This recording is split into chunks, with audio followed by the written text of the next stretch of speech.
Welcome everybody to another episode of Founders Talks, where we talk to founders about how they got started and where they're going. Today we have a very special guest. Not that special. And you're pretty special, you know. It actually, for many of those who believe that the American dream is dead, I believe that our conversation with Sent will illuminate to the fact that it's very much alive, and that with enough hard work and dedication, you can really attain your goals and dreams. Not spoil here the story. I'll let my man Sen Hung tell you about it. So, Sen, ni hao ma. Ni hao. I would love to, honestly, your story is really, had a chance to speak with you earlier. Yeah. And the fact that, like many, myself, my co-founder included, we really did, come from an immigrant background. Yep. And specifically with your story, I'd like to go back as far as we can, to, you arriving here, very early age, and, growing up, seeing your parents working hard in a new country and a new place. How was it for you, kind of that childhood, growing up, seeing them work so hard, and how did that lay the foundation to where you are today?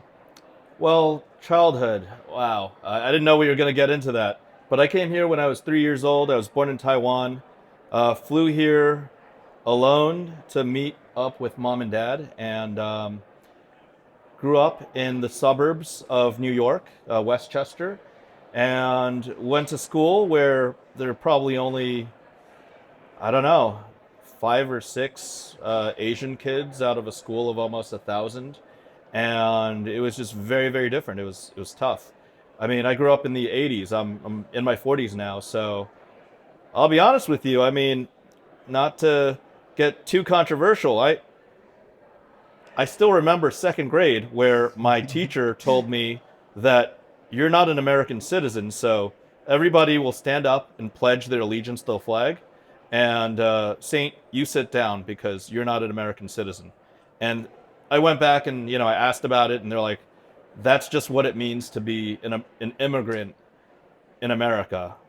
My father told me that. And, these experiences carried on into my teenage years, and, they're still happening today. Just look at what happened at the beginning of the pandemic with plus 900% hate crime against people of Asian descent. It's really sad, but it's okay.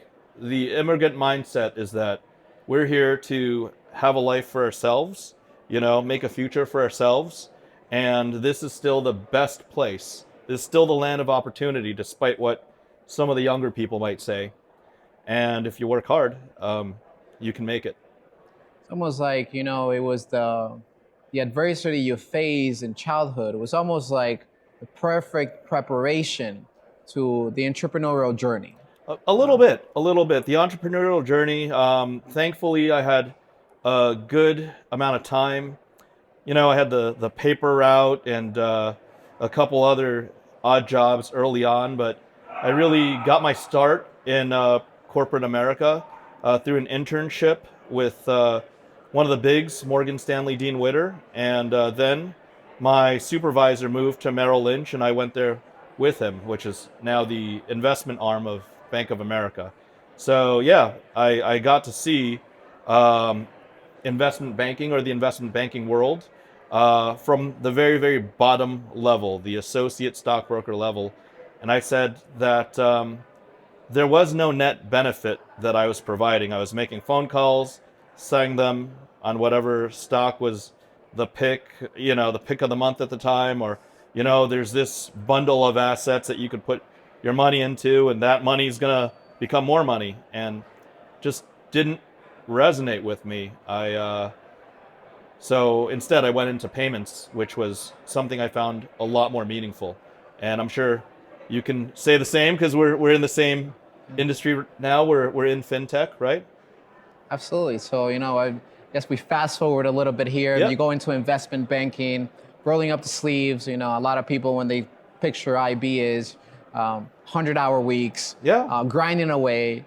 And in your particular case, it seems that you realize that there was no real value being created in this long hours and sacrifice. No actual value. I don't really think I was learning much other than what ticker symbol would be going up, and that wasn't something I was allowed to trade upon, nor was I interested in trading upon it. The whole idea of trading and just buying an asset and having it go up and then selling it, it just didn't do it for me. It wasn't fulfilling enough in your No, case. not fulfilling. Absolutely not. So you get out of IB. You're still living in New York at this point, I suppose. Yep, in Manhattan. Okay, so you're living in the city, and then all of a sudden, what happened? Some credit card processor guy called you up and said, "Hey, come to the business. You can make a lot of money in here." It was actually towards the end of my work at Merrill Lynch, where I was an associate stockbroker. I was making phone calls for them anyway. They just did a joint project, like a pilot program, with an ISO that is now that's now gone, but it was an ISO of Universal Savings Bank, which was acquired by Fifth Third Bank, and it was like a checking account plus processing for business owners. Like Merrill Lynch was selling checking accounts, they're also selling payment processing, and I was like, okay, checking accounts isn't so bad. It's not like I'm selling Yahoo stock at 80 and telling them it'll be at 100 in no time, or whatever I was doing back then. But the payment processing accounts, it felt a little better. It felt like something that was solid. It felt like something that had legs. It felt like an industry where we were helping people. That we were telling them, hey, you're getting leases. Those leases don't make sense. Why pay $2,000 or $3,000 for a $200 terminal? Right. We can just save you money, give you the terminal for $250, and we'll call it a day. And I was like, whoa, I'm actually providing value. I'm meeting a business owner from Main Street, and I'm helping them. I'm helping them out. I'm helping make their business better. And that's when I transitioned to the ISO world. And there are a couple of ISO jobs, and I moved up. I actually started as a technician, a terminal installer. Is that you're going into the store, getting down on putting together the Yep, terminal, moving past the rats and the roaches and Yeah. a lot of dust and whatnot in the delis. It didn't matter what day it was, because the local delis, the bodegas, they're open at all times. So I had to work on Christmas and New Year's Day, and that's, it meant getting dirty. It meant getting greasy behind, moving restaurant equipment around and just plugging it in, extending phone lines and doing AV work that it's like, forget about getting paid for this. I wasn't prepared for this. Yeah. And there was no YouTube back then, in the mid 90s to teach me how to do it. I just figured it out. Here's a staple gun. Here's a ladder. Go do it. And that's how it was done. That's how we made things baptism by happen. fire. Yes, huh? absolutely. And that it was first a technician, then I was a telemarketer, then I was a salesperson, like a feet on the street salesperson that got leads and knocked on doors. Then I was a sales manager, and I eventually ended up at Chase Merchant Services, which was a Chase and First Data company. Now it's Chase Payment Tech, I think they're called. Right. They're still the biggest, baddest guys out there. So Over 1 million merchants, I believe, that they process it. Trillions of processing volume, and I gave them a solid 4 years of my life. I believed in the dream, the corporate dream, moving up, and I was probably 20 years old at the time that Chase hired me, and I was the first. Up until then, when was it? 2000. Yeah, 2000. Yeah, 2000. I was the youngest hire they'd ever had at Chase Merchant Services. And I thought that by just, pounding the streets, by signing as much business as I could, that there'd be a lot of room for growth. And there really wasn't. After about 3.5, almost 4 years, I just, not only that, I'll be quite frank with you. A lot of the merchants, they complained about the customer service.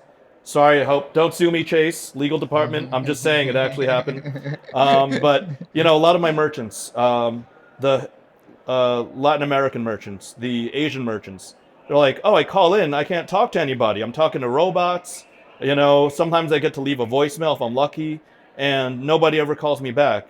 And I was naive. I escalated these issues, and talked to management and brought it up in these large, salesperson retreats. I'm like, guys, vice presidents, executive vice presidents, this isn't right. We're not answering all of the calls. I came here to provide a service, and I was told to go to a private room with somebody with a high title, and I was told, hey, check this out. There's tiers of merchants. See tier 1, 2, and 3? Those guys, they've got 8, 9, and 10 figures in their bank accounts. They get nice treatment. Yes, they get our attention. They get the VIP treatment. Yeah. 4, 5, 6, 7, 8, and whatever else, they don't matter. They don't matter, and they don't matter to our share price. And I heard that, and I was like, wait, this is not what I'm about. Yeah. And that's when I hung it up, and I said, hey, there's got to be a better way. And I founded Universal Processing in 2003 to combat that type of mindset. So it was primarily, which is still see that today in the industry, that if you can take advantage of the merchant who doesn't speak English, who's not going to complain, and obviously, as immigrants, we have a tendency to kind of just stay quiet and take it. Yeah. And this sometimes means the livelihood of our families put at stake. And quite honest, it's very hard to succeed in your business or in any business as you get started to begin with. Absolutely. Forget about being a minority or an immigrant. Just any business. Any business. I think 90% plus of startups fail. And then another 50% don't make it past 5 years, and another certain percentage don't make it to 10. So I just count myself lucky, and I'm very grateful. I feel blessed for the opportunity to be running this business even almost 20 years later. I mean, and you have really built an incredible organization, so let's talk about the beginning days. I'm a young entrepreneur. This is young Saint Hung. Young Saint Hung at 23, yeah. At 23, hung the corporate, said, I'm out of the rat race. Yeah, I'm starting my own. Were there any core principles? Obviously, mentioned transparency and fairness. Transparency, fairness, integrity, of course. Also, watching my ass, because the first thing that I got after leaving Chase, I hung up my shingle in one of those. There wasn't even a WeWork. It was like a shared office space right around Grand Central, which is like Central NYC, was a nasty gram from Chase's legal department. For the next 5 years, if you even think about breathing within 50 feet of one of our merchants, you're done. And I was like, oh my God. So they had you in a 5-year non-compete. Yeah. They're just like, and anything, non-compete, non-solicit, non-anything. I was like, okay, I got it. I don't want to hear from you guys ever again. It's really nasty. So I just did what I learned how to do in the mid to late 90s, which is go door to door, knock on doors, ask them if, they wanted a free terminal, ask them if I could see their statement, tell them I could save them money, which is, that's how it was done in the 90s, right? Yeah. One at a time, make 200 phone calls, talk to maybe 10 people, get lucky, get one person to actually show you a statement and sign. And that's how Universal Processing started. Just me going to community college at night and just trying to run a business, trying to feed myself. And sometimes it was really tough. There's even a couple of years I had to play online poker back in the full tilt and party poker days to actually supplement my income and keep the train on the tracks. Yeah, because it's a lot of people don't know, but payments is a very slow grind. And yes, you don't really, yeah. It takes some time for you to accumulate the residuals where you can actually rely on your livelihood, of course, resulting from the residuals. So yeah, I would say, okay, even if you contact 200 clients and you're lucky and you get one of the 200, and that's your merchant, you got it. My business model at the time was to give away free terminals. Free terminals, they're free to the merchant. They're not free to me. Yeah. They're free to the merchant. I had to buy the terminal. I had to pay rent. I even had an assistant or a colleague, one employee. And these residuals, they're not big. Small merchant residuals are, I don't know, call it $40 to $80 a month back then when volumes were, because this was 20 years ago. And, that $40 to $80 a month does not pay rent, does not pay home rent, does not pay for a 20-year-old kid in New York to hang out at the club on the weekend. And not only that, not only are the numbers small, you don't you don't even get to see the residuals until about 90 days after installation. You got to install, they got to process, maybe it's just a couple days, so it's a few cents or something, or a couple dollars. Then it goes through a whole month. Then the month after, the processor sends the third-party processor or the super ISO the data, and then the super ISO compiles that data and funds you. So it's a long, multi-layered process just to get paid your $40 to $80, and you got to get however many merchants, 20 merchants, 10 merchants, 15 even, to grind it out every month and keep the business going. So how are you, paying for rent, having enough money to live? New York City even 20 years ago was expensive. It was. Like I said, later on it was party poker. I played professional poker. I had to be a bartender. I tried and failed at being a catalog model because they needed somebody with Asian hair. And you didn't make the cut? I didn't make the cut. I didn't make the cut. I was told I was too awkward in front of the camera. So, yeah. 20 years later, here we are. 20 years later, we're in front of a camera. You seem pretty comfortable, I would say. A little more comfortable now, yeah. Had a little bit more experience. Even, work at a Chinese restaurant, anything, just to make ends meet in the beginning. And then there was community college as well on nights and weekends. So, yeah. Everything just to get just to see your dream come true. And yeah, I mean, in a sense, is when we're thrown in this position, and when it's your business, it becomes like you're willing to do whatever it takes. Absolutely. And clearly, playing poker, bartending, even working in the restaurant, it really forged, I would say, the work ethic necessary that you would have to. Nowadays you lead a team of several employees, and they look up to you to guide and become sort of the how do I say this? You're the leader. And as a result, everything that comes out of the organization, everybody's looking to you to see what is the tempo that we're walking by. Got to set the tone. Got to spread the vision, right? Right. Yeah. So let's fast forward a little bit.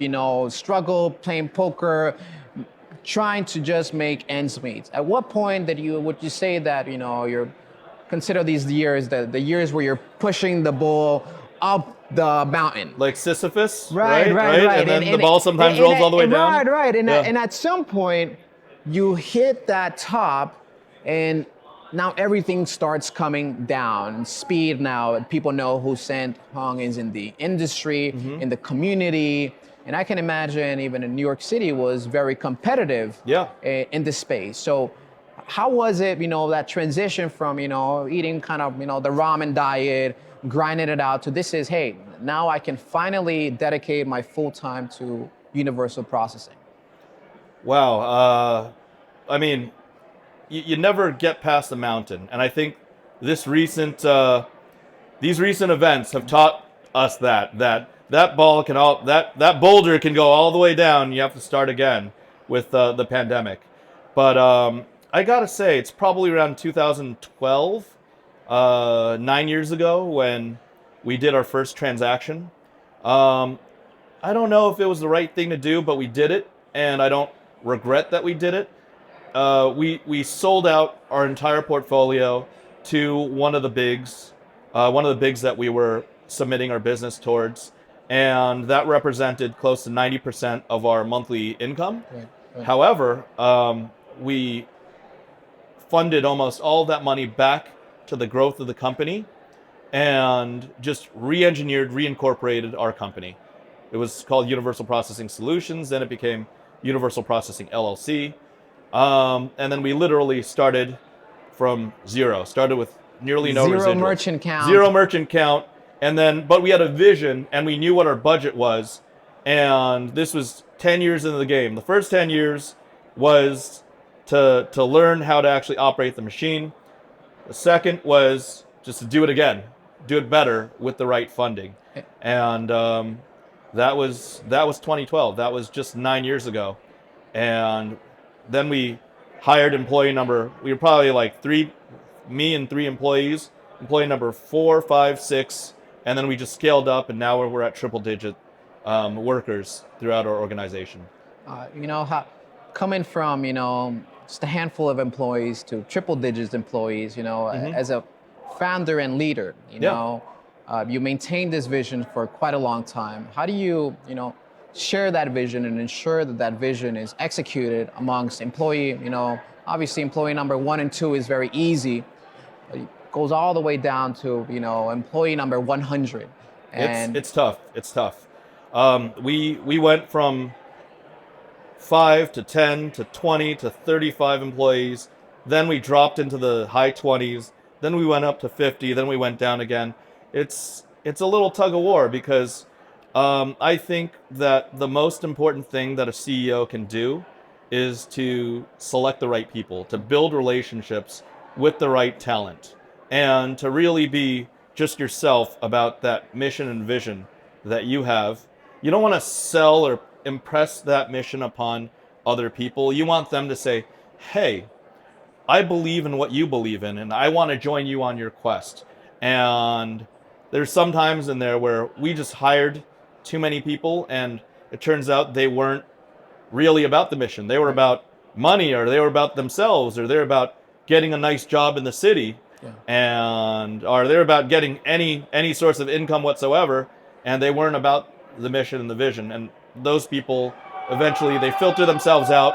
But as a leader, you waste time, money, and energy Right, on right. those Figuring people. that Yeah. out and Yep. getting even better at identifying what is the right talent to Yep. retain and which one should be let go. Absolutely. Yes. So this is, I feel like at this point, 2012, you're sort of a traditional. We have the traditional ISO model, more or less, selling credit card machines and Little mom and pop. right. Without mom, it's just pop because I was single at the time. Yeah. And just door to door, and then I taught a couple other people the vision, and fortunately, I'm really fortunate to say that some of the key ones you met them. Some of the key ones are still with us, and they're in partnership level roles with the company, and they all have their own teams now.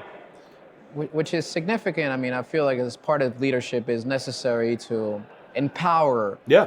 those around us so they can, we can't make every decision.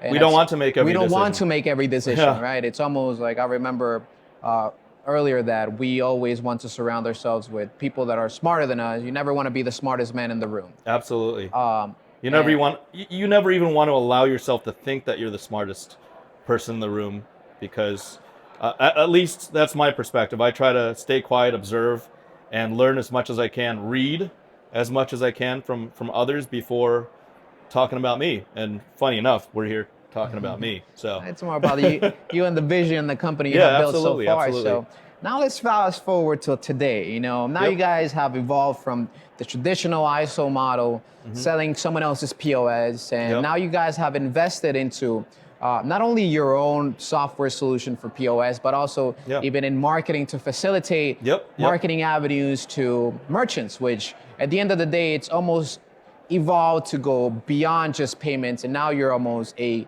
consultant Yeah, for the business, more or less. absolutely, that was always the idea. So how would you say has that changed the relationships now that you have with the merchants, despite the fact that now you guys are a lot bigger? Yep. Yet you're offering more solutions, and therefore I would imagine the relationship is stronger. It is. Absolutely it is. And the merchants just become that much more sticky because a long time ago, it was, hey, I'll save you 20 bucks a month or 40 bucks a month or 100 bucks a month. And they're like, yes, no, maybe. I'll try you for 3 months and then switch back. Or I'll take your offer and I'll, go shop it around with my current processor and lower my own rate and stay with them. So there's a lot of that there, and it was really tough to get merchants to stick. But what we did was we first partnered with ISVs, and the ISVs we sold their software, we sold their hardware, and we're like, hey, wait, these ISVs are like, hey, wait, there's money in this processing game. Let's do it ourselves. And obviously we had to pivot, we had to adjust, and we bought one of our more loyal ISVs, and we rebranded their software, and we called it You Serve, like you for Universal and Serve. And I mean, the restaurants, after all, most of our businesses, so you serve, Yeah. right? Yeah. So that's how we did that. Then We always believed in marketing. We believed in reputation management. We believe that in this day and age, it's 2021. If you're not on Facebook, you're not on Google, you're not on Instagram, then you're eliminating a huge part of your potential market. And we started doing um, Google reviews for reputation management, Yelp reviews, and review management and responses, and that just ballooned into a huge department, and it became a creature of its own. It just had legs, and it grew into its own full service digital marketing agency that we also have. Actually, it's a couple floors above us in our building. It's called New Media, and they've got hundreds of clients on contract that they can help. They can help drive in business. They can create meaningful analytics, and we actually tie the analytics and correlate it with the merchant processing volume. And you put that together, you show like before and after to the merchant, Right. and they're like, "Whoa!" That's the proof of concept Yeah, it's that proof of they concept. needed Yes, so they can buy into this idea. exactly. They're like, we're never ever not using your services again, because they don't care. When I'm responsible, or not me, when my marketing arm is responsible for 25 to 40% of the business walking through the door of a restaurant or a hair salon or a nail salon, um, they don't care about 20 or 40 or $100 of savings anymore. And they're just like, okay, I have to do merchant services with you? Yes.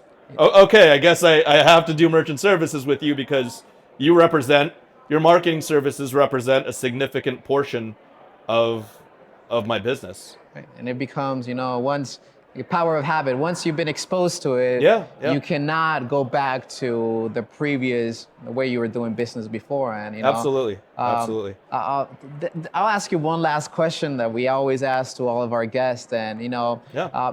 clearly you have taken the payments industry to a new level and gone beyond payments to actually solve other pain points that the merchant may have, Yep. such as marketing. Yep. As you sit back, enjoying your cigars on the coast of, Miami or maybe even Puerto Rico, where do you Not see? often enough, man. Where do you see universal processing fitting into the future of payments, and what does that future looks like? Well, it's really tough. Who can tell the future, right? All I know is that we were one office. Now we are, I think, 7 offices nationwide, and we want to execute upon that nationwide scope to be in multiple states, be in more states, and have more management. We're looking at different products. For example, one ISO just came to us and they're like, "Hey, Saint, you guys are good at restaurant software. You guys are really good. Can we do retail?" It was like, "Okay, we'll do retail. Give us 4 weeks and we'll have our software team build it." They build it out. They vetted it. They're like, "This is great. Now give us supermarket." And we're like, "What? Now you want supermarket?" It's like, first it's retail, now it's supermarket. Give us 2 to 3 months, and we're literally there right now. And all I can say is we will build whatever solutions that the market tells us and our small business community tells us that they need, and we'll execute upon it. And we're always here. We'll always be here to serve them, just like we were when it was really tough. Just real quick, I know we touched upon it earlier about that rock falling back. I don't know what every other ISO's experience was in that first quarter of 2020. Some of my colleagues, they went off on their boats. Some of my colleagues, went to other countries or just hid in their lake house. You didn't. I didn't. You didn't. I didn't. You doubled I didn't. down. I for doubled what down. understand. I was there in Manhattan, in Ground Zero, and I said, "Hey, I told myself that I was doing this for a reason. I told myself that I would become an entrepreneur. I would make a difference. I would, reach out and make a mark in the universe. And I can hide and take my wife and kids, run somewhere else and be totally fine. I'll still be able to put food on the table. Or I can remember that I committed to the small business, minority and immigrant and underserved community, that I would run a business to serve them when they needed me.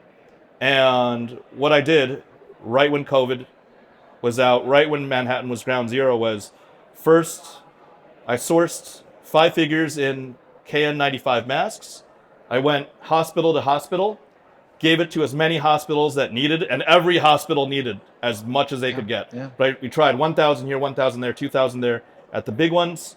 Then we talked to our medical clinics, dental clinics, and we just sent them masks. And then the diners, the supermarkets, anybody that needed masks, they reached out.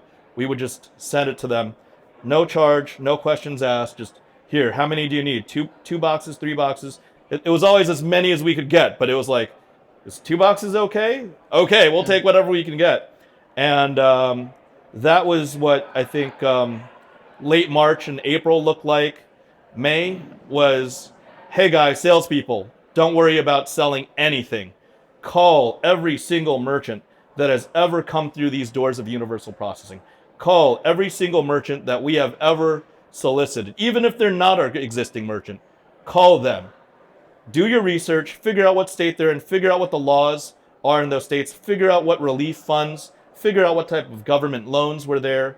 And we went out and we just educated every single merchant that we could. Anybody within our ecosystem that we have ever touched, we reached out between the months of May and July, and we didn't sell a thing. We helped them fill out contracts. They had to do the signatures and do everything, of course. And we got on the phones. We made Instagram, WeChat, Facebook Live videos, YouTube videos about how to do it. Reach out. We're here to help you. We're here to give you advice. And we broke it down in multiple languages. We educated every single merchant we could in their language. And some of them didn't make it, but the ones that did make it, I don't think they're going anywhere, because I don't think any other ISO, MSP, third-party processor or processor in fintech cared about the merchants enough to reach out to them. And not only that, they just referred all sorts of business to us. And I can only thank God for our luck, our fortune ever since the beginning of the pandemic, because we're over 50% larger than we were in our best days in 2019 as a result of that initiative. Yeah, for what I understand, all of your merchants at that point grew somewhere around 60%. Yeah, roughly or somewhere 60, around 65. those lines. Yep. With the merchant count, plus the referrals, plus the merchants that made it, they grew stronger as a result, because the ones that serve, like, let's say there's 10 restaurants in a little town. 3 of them didn't make it. The 7 that did make it, they're going to, they're already operational. Yeah. They survived, and they're going to absorb that business. And that's what happened in a lot of our merchants' cases. And our merchants were thankful, and they referred other merchants as well, because one hand washes the other. And now you have, honestly, that's the greatest retention strategy that anyone can implement. I don't know about anyone. We just did the right thing. That's really all it was about. Sometimes it's really that simple. Yeah. Just doing the right thing. Yeah, absolutely. Sant, pleasure, my friend. I really enjoyed. Thank you so Thanks, much Sebastian. for participating. Appreciate in our the discussion. opportunity. This wraps up our new episode, Founders Talks. We talk to founders about how they got started and where they're going. See you next time.